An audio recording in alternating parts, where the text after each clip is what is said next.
Assalamualaikum warahmatullahi wabarakatuh. Hai teman-teman, di sini kita akan memahami bersama-sama apa itu teori belajar humanistik. Yang pertama, kita akan membahas yaitu pengertian dari teori belajar humanistik. Dalam teori pembelajaran humanistik, proses pembelajaran harus bersumber dan berorientasi pada manusia itu sendiri. Walaupun teori tersebut menekankan pada pentingnya isi proses pembelajaran, pada kenyataannya teori tersebut lebih banyak membahas tentang proses pembelajaran dan pendidikan dalam bentuk yang paling ideal. Dalam teori belajar humanistik, belajar dianggap berhasil jika si pelajar memahami lingkungannya dan dirinya sendiri. Siswa dalam proses belajarnya harus berusaha agar lambat laun ia mampu mencapai aktualisasi diri dengan sebaik-baiknya. Teori belajar ini berusaha memahami perilaku belajar dari sudut pandang pelakunya, bukan dari sudut pandang pengamatnya. Tokoh-tokoh belajar teori humanistik. Yang pertama ada Abraham Maslow. 1. Belajar merupakan suatu hal yang positif untuk berkembang. Usaha dalam memenuhi kebutuhan hierarkistik, contohnya usaha yang positif untuk perkembangannya. Usaha memberanikan diri untuk mencoba hal baru, usaha untuk belajar lebih giat.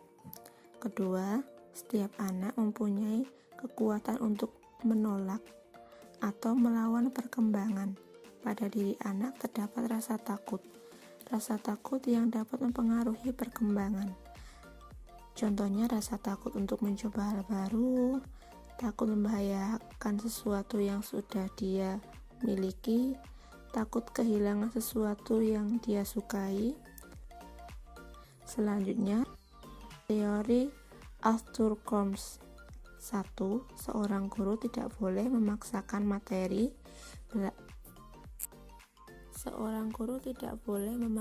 materi belajar yang tidak disukai oleh anak, atau anak merasa bahwa teori belajar tersebut kurang relevan dengan kehidupannya.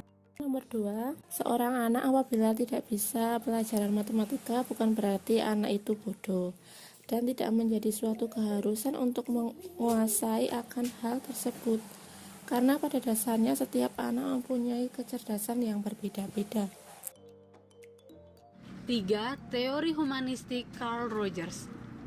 Dalam Rogers yang bersifat humanis dan menolak pesimisme atau rasa putus asa, asumsi dasar dari teori Rogers bahwa segala sesuatu yang ada di dunia ini, baik organik dan non-organik, tersusun dari hal-hal yang terkecil.